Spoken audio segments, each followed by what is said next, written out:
Hi friends, welcome to my YouTube channel. Friends, ಇವತ್ತು ನಾನು machine ಮೇಲೆ ಇಟ್ಕೊಂಡು ಬ್ಲೌಸ್ನ ಕಟ್ಟಿಂಗ್ ಮಾಡ್ತಾಯಿದ್ದೀನಿ.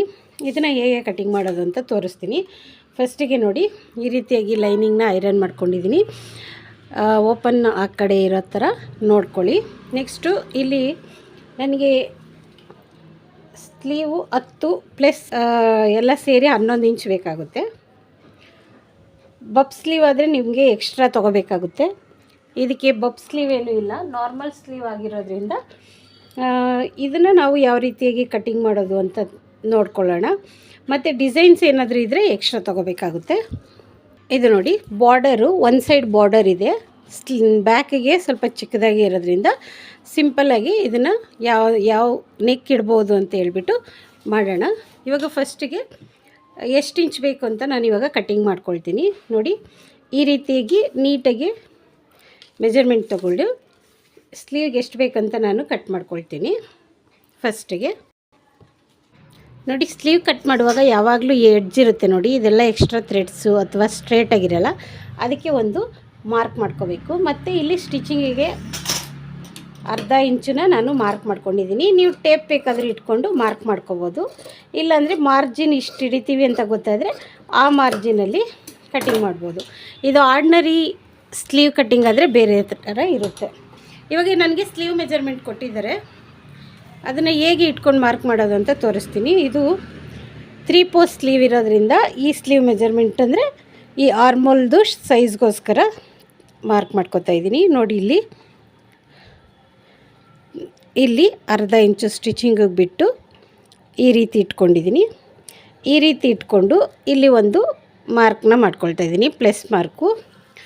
ಈ ಬ್ಲೌಸ್ ಮೆಜರ್ಮೆಂಟ್ ಅವ್ರಿಗೆ 3.5 ಇಂಚು ಡೌನ್ ತೊಗೊಂಡ್ರೆ ಕರೆಕ್ಟಾಗಿ ಬರುತ್ತೆ. ನೋಡಿ, ಇಲ್ಲಿ ನೋಡಿ, 3.5 ಇಂಚು ಅಥವಾ 3.5ಗೆ ಒಂದು ಪಾಯಿಂಟ್ ಕಮ್ಮಿ ತೊಗೊಂಡ್ರೂ ನಮಗೆ ಕರೆಕ್ಟಾಗಿ ಬರುತ್ತೆ, ಏನು ತೊಂದರೆ ಇರಲ್ಲ. ಈ ಥರ ಒಂದು ಸ್ಟ್ರೇಟ್ ಲೈನ್ನ ಹಾಕ್ಕೊಳ್ತಾ ಇದ್ದೀನಿ. ಸ್ಟ್ರೇಟ್ ಲೈನ್ ಹಾಕ್ಕೊಂಡು ಇಲ್ಲಿ ನಾನು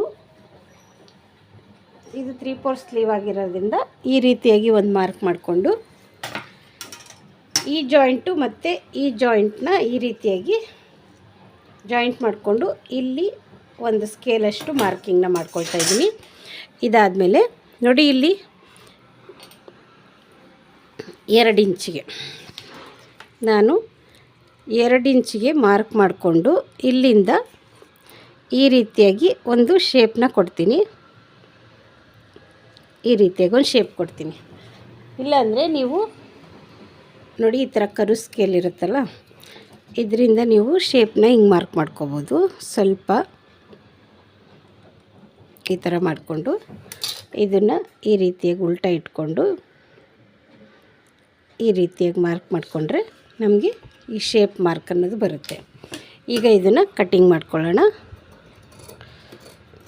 ಇದು ಎಲ್ಬೋ ಸ್ಲೀವ್ ಆಗಿದೆ. ಇವಾಗ ಸ್ಟಿಚಿಂಗ್ ಮಾಡೋದ್ರಿಂದ ಇದರದ್ದು ಕಟ್ಟಿಂಗು ಮತ್ತು ಕಟ್ಟಿಂಗನ್ನ ತೋರಿಸ್ತಾ ಇದ್ದೀನಿ. ನೋಡಿ, ಇಲ್ಲಿ ಸ್ವಲ್ಪ ಈ ರೀತಿಯಾಗಿ ಕಟ್ ಮಾಡ್ಕೊಳ್ತಾ ಇದ್ದೀನಿ. ಇಲ್ಲಿ ನ್ಯಾಚನ್ನ ಹಾಕ್ಕೊಳ್ತಾ ಇದ್ದೀನಿ. ಇಲ್ಲಿ ಪೀಸ್ ಸಾಲ್ಟೇಜ್ ಆಗುವಾಗ ನಾವು ಎಕ್ಸ್ಟ್ರಾ ಕಟ್ಟಿಂಗಲ್ಲಿ ಪೀಸ್ನ ಈ ರೀತಿಯಾಗಿ ಬರುತ್ತಲ್ಲ, ಅದನ್ನು ಇಲ್ಲಿ ಅಟ್ಯಾಚ್ ಮಾಡಿಕೊಂಡ್ರೆ ನಮಗೆ ಸ್ಲೀವ್ ಪಾಯಿಂಟ್ ಅನ್ನೋದು ಬರುತ್ತೆ. ಮತ್ತು ಈ 2 ಇಂಚು ಅಥವಾ 1.5 ಇಂಚು ಬಿಟ್ಟು ಈ ಟೇಪ್ನ ಹೀಗೆ ಇಟ್ಕೊಂಡು ಇಲ್ಲಿ ಸೆಂಟ್ರ್ ಮಾಡಿಕೊಂಡು ಇಲ್ಲಿ ಅರ್ಧ ಇಂಚಿಗೆ ಮಾರ್ಕ್ ಮಾಡ್ಕೊಳ್ತೀನಿ. ಇಲ್ಲಿ ಮಾರ್ಕ್ ಮಾಡಿಕೊಂಡು ನಾವು ಶೇಪ್ ಮಾರ್ಕ್ನ ಮಾಡ್ಕೋಬೇಕು. ನೋಡಿ, ಈ ರೀತಿಯಾಗಿ ಒಂದು ಮಾರ್ಕ್ನ ಮಾಡ್ಕೋಬೇಕು. ಆವಾಗ ನಮಗೆ ನೀಟಾಗಿ ಶೇಪ್ ಅನ್ನೋದು ಬರುತ್ತೆ. ಇದನ್ನು ನಾನು ಆಮೇಲೆ ಕಟ್ಟಿಂಗ್ ಮಾಡ್ಕೊಳ್ಳೋದ್ರಿಂದ ಇಲ್ಲಿ ನ್ಯಾಚ್ ಹಾಕ್ಕೊಂಡು ಇದನ್ನು ಹೀಗೆ ಇಟ್ಕೊಳ್ತೀನಿ. ಇದು ಬ್ಯಾಕ್ ಸ್ಲೀವ್ ಆರ್ಮೋಲ್ ಕಟ್ಟಿಂಗ್ ಆದಮೇಲೆ ನಾನು ಕಟ್ಟಿಂಗ್ ಮಾಡ್ತೀನಿ. ಇವಾಗ ನೆಕ್ಸ್ಟು ಬ್ಯಾಕ್ ಕಟ್ಟಿಂಗ್ ಮಾಡೋಣ. ಇವಾಗ ನೋಡಿ, ಬ್ಯಾಕು ಫಸ್ಟಿಗೆ ಇಲ್ಲಿ ಒಂದು ಲೈನ್ನ ಹಾಕ್ಕೊಳ್ತಾ ಇದ್ದೀನಿ. ಇಲ್ಲಿವರೆಗೂ ತೊಗೊಳ್ಳೋಣ, ಎಲ್ಲಿವರೆಗೂ ಕಾಣಿಸುತ್ತೆ ಅಲ್ಲಿವರೆಗೂ ಈ ರೀತಿ ತೊಗೊಂಡು ಮಾರ್ಕ್ ಮಾಡ್ಕೊಂಡಿದ್ದೀನಿ. ಇವ್ರದ್ದು ಲೆಂತ್ ಬಂದು 13.5 ಪ್ಲಸ್ ಅರ್ಧ ಇಂಚು, ಸ್ಟಿಚಿಂಗ್ ಎಲ್ಲ ಸೇರಿ 14.5 ಬರುತ್ತೆ. ನೋಡಿ, ಇನ್ನೂ ಸ್ವಲ್ಪ ಈ ಕಡೆ ತೊಗೊಂಡಿದ್ದೀನಿ. ಇವಾಗ ನಮ್ಮ ಕೆಳಗಡೆ ಏನು ಕೆಲಸ ಇಲ್ಲದೆ ಇರೋದ್ರಿಂದ ಈ ಕಡೆ ತೊಗೊಂಡಿದ್ದೀನಿ. 14.5ಗೆ ಇಲ್ಲಿ ಮಾರ್ಕ್ ಮಾಡ್ತಾಯಿದ್ದೀನಿ. ನೋಡಿ, ಇಲ್ಲಿ ಒಂದು ಸ್ಟ್ರೇಟ್ ಲೈನ ಈ ರೀತಿಯಾಗಿ ಹಾಕ್ಕೊಳ್ತಾ ಇದ್ದೀನಿ. ಈ ರೀತಿಯಾಗಿ ಕಾಣಿಸ್ತಾ ಇದೆಯಲ್ಲ, ಇಲ್ಲಿಂದ ಈ ರೀತಿಯಾಗಿ ನೋಡಿ, ಈ ಫುಲ್ ವೇಸ್ಟ್ನ ಈ ರೀತಿಯಾಗಿ ತೊಗೋಬೇಕು. ನೀವು ಉಕ್ಸ್ ಪಟ್ಟಿ ಆದರೂ ಬಿಡ್ಬೋದು, ಇಲ್ಲಾಂದರೆ ಇದನ್ನು ಸೇರಿಸ್ಕೊಂಡು ತಗೋಬೋದು. ನಾನು ಪೂರ್ತಿಯಾಗಿ ತಗೊಳ್ತಾ ಇದ್ದೀನಿ. ಫುಲ್ ಬಂದು 32 ಇದೆ. ಇದನ್ನು 4 ಭಾಗ ಮಾಡ್ಕೋಬೇಕು. ಆವಾಗ ನಮಗೆ 8 ಇಂಚ್ ಅನ್ನೋದು ಬರುತ್ತೆ. ಇಲ್ಲಿ 8 ಇಂಚಿಗೆ ಮಾರ್ಕ್ ಮಾಡಿ, ಇಲ್ಲಿ 2 ಇಂಚಿಗೆ ಮಾರ್ಕ್ ಮಾಡ್ಕೊಳ್ತೀನಿ. 1.5 ಸ್ಟಿಚಿಂಗಿಗೆ ಅರ್ಧ ಇಂಚು. ಈ ಅರ್ಧ ಇಂಚನ್ನ ಬಿಟ್ಬಿಟ್ಟು ಈ ಟೇಪ್ನ ಹಿಂಗೆ ಸೆಂಟ್ರ್ ಮಾಡ್ಕೊಳ್ತೀನಿ. ಈ ಸೆಂಟ್ರ್ ಮಾಡಿಕೊಂಡು ಇಲ್ಲಿಗೆ ಒಂದು ಮಾರ್ಕ್ ಮಾಡ್ಕೊಳ್ತೀನಿ. ಇಲ್ಲಿಂದ 4 ಇಂಚು ಅಥವಾ 3.25ಗೆ ಮಾರ್ಕ್ ಮಾಡ್ಕೋಬೋದು. ನಾನು 4 ಇಂಚಿಗೆ ಮಾರ್ಕ್ ಮಾಡ್ಕೊಳ್ತಾ ಇದ್ದೀನಿ. 4 ಇಂಚಿಗೆ ಮಾರ್ಕ್ ಮಾಡಿಕೊಂಡು ನೋಡಿ, ಈ ರೀತಿಯಾಗಿ ಸ್ಟ್ರೇಟಾಗಿ ಒಂದು ಲೈನ್ ಹಾಕ್ಕೊಂಡಿದ್ದೀನಿ. ಇಲ್ಲಿ ಅರ್ಧ ಇಂಚಿಗೆ ಕ್ರಾಸಾಗಿ ಒಂದು ಲೈನು, ಮತ್ತು ಈ ರೀತಿಯಾಗಿ ಕ್ರಾಸಾಗಿ ಒಂದು ಲೈನ್ ಹಾಕಿದರೆ ನಮಗೆ 1 ಇಂಚ್ ಅನ್ನೋದು ಡಾಟ್ ಬರುತ್ತೆ. ಇಲ್ಲ 3/4 ಇಂಚ್ ಆದರೂ ನಾವು ಮಾಡ್ಕೋಬೋದು. ಓಕೆನಾ. ನೆಕ್ಸ್ಟು ಇಲ್ಲಿ ಬ್ಯಾಕು ಡೀಪು, ಮೊದಲಿಗೆ ಬ್ಯಾಕ್ ಡೀಪ್ನ ತೋರಿಸ್ತೀನಿ. ನೋಡಿ, ಈ ಡೀಪ್ದು ಏನಿರುತ್ತಲ್ಲ, ಇಲ್ಲಿ ಈ ರೀತಿಯಾಗಿ ಸಮವಾಗಿ ಇಟ್ಕೋಬೇಕು. ಈ ರೀತಿ ಸಮವಾಗಿ ಇಟ್ಕೊಂಡು ಈ ರೀತಿಯಾಗಿ ಒಂದು ಮಾರ್ಕಿಂಗ್ನ ಮಾಡ್ಕೋಬೇಕು. ಆಯಿತಾ. ಈ ಮಾರ್ಕಿಂಗ್ ಮಾಡ್ಕೊಂಡಾದಮೇಲೆ ಇವ್ರದ್ದು ಶೋಲ್ಡ್ರ್ ಮೆಜರ್ಮೆಂಟ್ ಬಂದು 14.5 ಇದೆ. 14.5 ಇವ್ರದ್ದು ಶೋಲ್ಡ್ರ್ ಮೆಜರ್ಮೆಂಟು.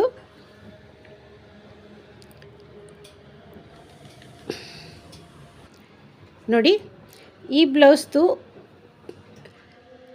32 ವೇಸ್ಟ್ ಇದೆ. ಅದರಲ್ಲಿ 4 ಭಾಗ ಮಾಡಿಕೊಂಡ್ರೆ 8 ಮತ್ತು ಡಾಟ್ ಮಾರ್ಕ್ನ ಮಾಡ್ಕೊಂಡಿದ್ದೀನಿ. ನೆಕ್ಸ್ಟ್ ಇದಾದಮೇಲೆ 7.5 14.5 ಶೋಲ್ಡ್ರ್ ಮೆಜರ್ಮೆಂಟ್ ಇದೆ. ಇಲ್ಲಿ 7.5ಗೆ ಮಾರ್ಕ್ನ ಮಾಡ್ಕೊಂಡಿದ್ದೀನಿ.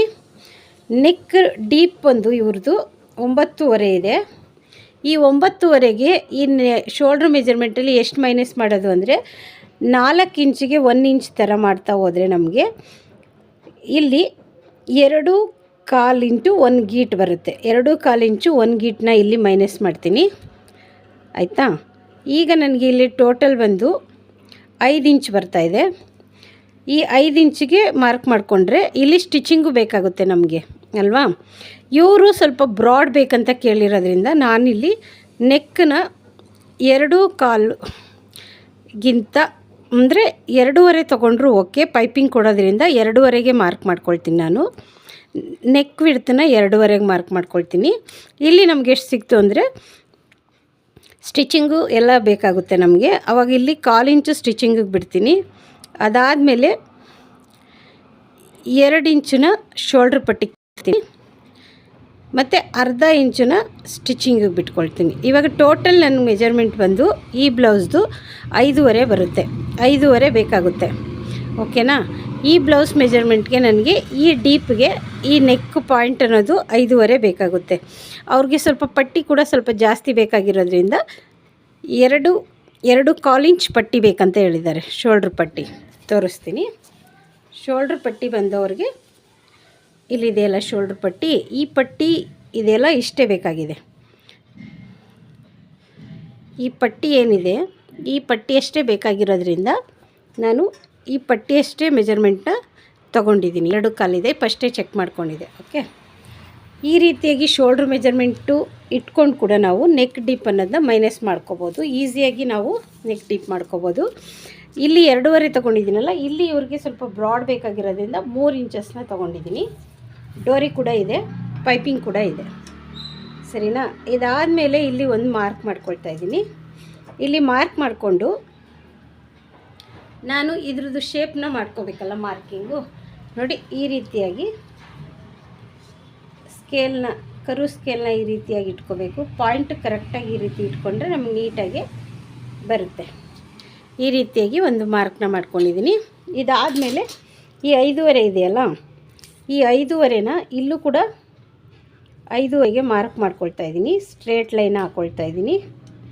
ಸ್ಟ್ರೇಟ್ ಲೈನ್ ಹಾಕ್ಕೊಂಡು ನನಗೆ ಈ ನೆಕ್ 5.5 ಇರೋದ್ರಿಂದ ಇಲ್ಲೂ ಕೂಡ ನನಗೆ 5.5 ಬೇಕಾಗುತ್ತೆ. ಯಾಕಂತ ತೋರಿಸ್ತೀನಿ. ಸ್ಲೀವ್ ಆರ್ಮೋಲ್ಸ್ ಮೇಲೆ ಡಿಪೆಂಡ್ ಆಗುತ್ತೆ. ನಾವು ಫಸ್ಟಿಗೆ ಇಲ್ಲಿ 5ವರೆಗೆ ನಾನು ಮಾರ್ಕ್ ಮಾಡ್ಕೊಳ್ತಾ ಇದ್ದೀನಿ. ಮಾರ್ಕ್ ಮಾಡಿಕೊಂಡು ಇಲ್ಲಿ ಒಂದು ಸೆಂಟ್ರಿಗೆ ಲೈನ್ ಹಾಕ್ಕೊಳ್ತಾ ಇದ್ದೀನಿ. ಇಲ್ಲಿ ಸ್ಟಿಚಿಂಗಿಗೆ ಅರ್ಧ ಇಂಚನ್ನ ಬಿಟ್ಕೊಳ್ತಾ ಇದ್ದೀನಿ. ಈ ಥರ ಮಾರ್ಕ್ ಮಾಡ್ಕೊಳ್ತಾ ಇದ್ದೀನಿ. ಈಗ ಇಲ್ಲಿಂದ 1ವರೆಗೆ ಈ ರೀತಿಯಾಗಿ ಒಂದು ಮಾರ್ಕ್ ಮಾಡ್ಕೊಳ್ತಾ ಇದ್ದೀನಿ. ಮಾರ್ಕ್ ಮಾಡಿಕೊಂಡು ಈ ಟೇಪ್ ಏನಿದೆಯಲ್ಲ, ಈ ಲೆಂತ್ಗೂ ಈ ರೀತಿಯಾಗಿ ಅರ್ಧವಾಗಿ ಫೋಲ್ಡ್ ಮಾಡಿಕೊಂಡು ಇಲ್ಲೊಂದು ಮಾರ್ಕ್ನ ಮಾಡ್ಕೊಳ್ತಾ ಇದ್ದೀನಿ. ಈ ಮಾರ್ಕ್ ಮಾಡಿಕೊಂಡು ಈ ಮಾರ್ಕ್ನ ಈ ರೀತಿಯಾಗಿ ಮಾರ್ಕ್ ಮಾಡಿಕೊಂಡು ನೋಡಿ, ಈ ಕರು ಸ್ಕೇಲ್ ಇದೆಯಲ್ಲ, ಈ ಮಾರ್ಕ್ಗೂ ಸೇರಿಸ್ತಾ ಇದ್ದೀನಿ.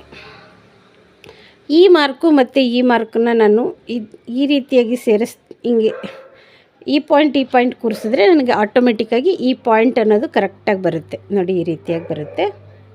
ಆಯಿತಾ? ಈಗ ಆರ್ಮೋಲ್ನ ಚೆಕ್ ಮಾಡ್ಕೊತೀನಿ ನಾನು. ಈ ಬ್ಲೌಸ್ ಮೆಜರ್ಮೆಂಟಲ್ಲಿ ಆರ್ಮೋಲ್ ಎಷ್ಟಿದೆ ಅಂತ ನೋಡಿ, ನೀಟಾಗಿ ಇಟ್ಕೊಳ್ಳಿ.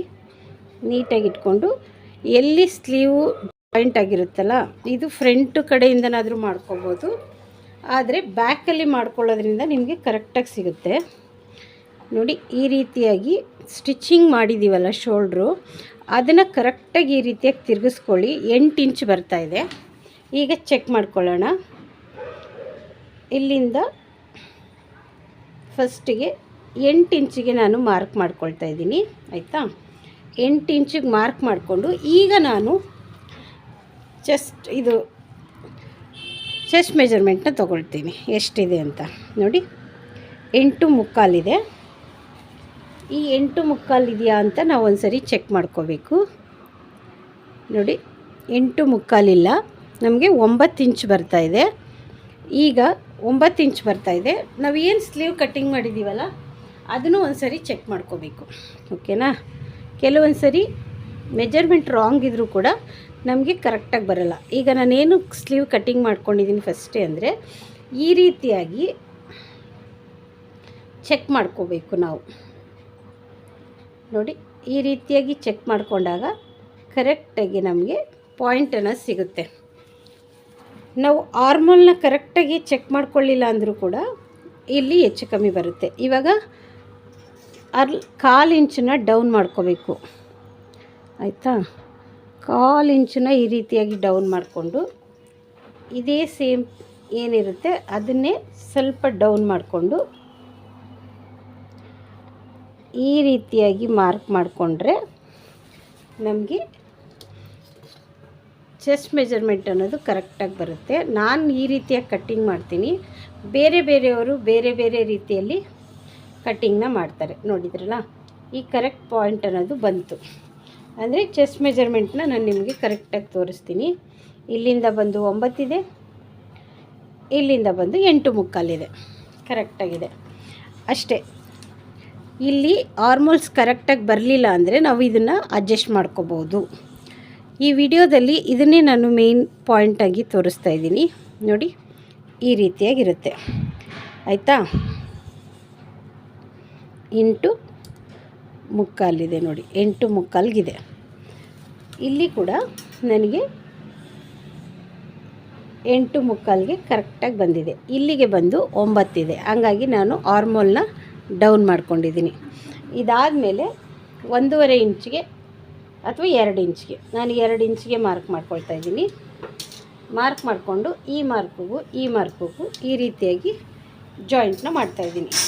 ನಿಮ್ಗೆ ಎಕ್ಸ್ಟ್ರಾ ಡೀಪ್ ಬೇಕಂದ್ರೂ ಕೂಡ ಇಲ್ಲಿ ತೊಗೋಬೋದು. ಇಲ್ಲಿ ಬ್ರಾಡ್ ಜಾಸ್ತಿ ಆದಂಗೆ ಇಲ್ಲಿ ಎಕ್ಸ್ಟ್ರಾ ತೊಗೋಬಾರ್ದು. ಒಂದೊಂದು ಪಾಯಿಂಟ್ ಒಳಗೆ ತೊಗೊಂಡ್ರೆ ನೀಟಾಗಿ ಫಿನಿಶಿಂಗ್ ಅನ್ನೋದು ಬರುತ್ತೆ. ಇಲ್ಲಿ ರಿಂಕಲ್ ಬರೋಲ್ಲ. ಆಯಿತಾ? ಈಗ ಇದನ್ನು ಕಟ್ಟಿಂಗ್ ಮಾಡ್ಕೊಳ್ಳೋಣ. ಇದನ್ನ ಇಟ್ಕೊಂಡು ಫ್ರಂಟ್ನೇ ಕಟ್ಟಿಂಗ್ ಮಾಡೋದು. ಫ್ರಂಟು ಸೇಮ್ ನಾರ್ಮಲಾಗೇ ಇರುತ್ತೆ. ಹಾಗಾಗಿ ನಮಗೆ ಫ್ರಂಟು ಸುಮಾರು ಬ್ಲೌಸಲ್ಲಿ ನಾನು ತೋರಿಸಿದ್ದೀನಿ. ಈ ಬ್ಲೌಸ್ ಚೇಂಜಸ್ ಇರೋದ್ರಿಂದ ಈ ಬ್ಲೌಸ್ ಕಟ್ಟಿಂಗ್ನ ತೋರಿಸ್ತಾ ಇದ್ದೀನಿ. ಈ ಬ್ಲೌಸ್ ಚೇಂಜಸ್ ಏನಂತ ಹೇಳಿದ್ರೆ ಬ್ಯಾಕಲ್ಲಿ ಪಾಟ್ ನೆಕ್ ಇದೆ. ಹಂಗಾಗಿ ಈ ಬ್ಲೌಸ್ಗೆ ಬ್ಯಾಕ್ ಪಾಟ್ ನೆಕ್ ಬೇಡ ಅಂದಿದ್ದಕ್ಕೋಸ್ಕರ ನಾನು ಈ ನೆಕ್ಕನ್ನ ಇಟ್ಕೊಂಡು ನಾರ್ಮಲಾಗಿ ಕಟ್ಟಿಂಗ್ನ ಮಾಡ್ಕೊಂಡಿದ್ದೀನಿ. ತೋರಿಸ್ತೀನಿ. ಈ ಬ್ಲೌಸ್ದು ನೋಡಿ, ಈ ರೀತಿಯಾಗಿ ಪಾಟ್ ನೆಕ್ ಇತ್ತು. ಈ ನೆಕ್ ಬೇಡ ಅಂತ ಹೇಳಿರೋದ್ರಿಂದ ಕಸ್ಟಮರು ನಾರ್ಮಲ್ ನೆಕ್ಗೆ ಈ ರೀತಿಯಾಗಿ ನೆಕ್ಕನ್ನು ನಾನು ಚೇಂಜ್ ಮಾಡ್ಕೊಂಡಿದ್ದೀನಿ. ಓಕೆನಾ? ಈ ವಿಡಿಯೋ ನಿಮಗೆ ಇಷ್ಟ ಆಗಿದರೆ ಲೈಕ್ ಮಾಡಿ, ಶೇರ್ ಮಾಡಿ ಮತ್ತು ಸಬ್ಸ್ಕ್ರೈಬ್ ಮಾಡ್ಕೊಳ್ಳಿ. ಸೊ ನಾನು ಕಟಿಂಗ್ ಮಾಡೋ ರೀತಿನ ನಾನು ತೋರಿಸ್ತಾ ಇದ್ದೀನಿ ಫ್ರೆಂಡ್ಸ್. ಕೆಲವೊಂದು ಸರಿ ಬೇರೆಯವ್ರ ಕಟಿಂಗಲ್ಲಿ ಚೇಂಜಸ್ ಇದ್ದರೆ ನೀವು ಕನ್ಫ್ಯೂಸ್ ಆಗಬೇಡಿ. ಈ ಕರೆಕ್ಟಾಗಿ ಕಸ್ಟಮರ್ಗೆ ನಮಗೆ ಪರ್ಫೆಕ್ಟಾಗಿ ಕುತ್ಕೊಳ್ಳುತ್ತೆ. ಇದು ರೆಗ್ಯುಲರ್ ಕಸ್ಟಮರ್ ಆಗಿರೋದ್ರಿಂದ ನಾನು ಇದನ್ನು ತೋರಿಸ್ತಾ ಇದ್ದೀನಿ ಫ್ರೆಂಡ್ಸ್. Thank you.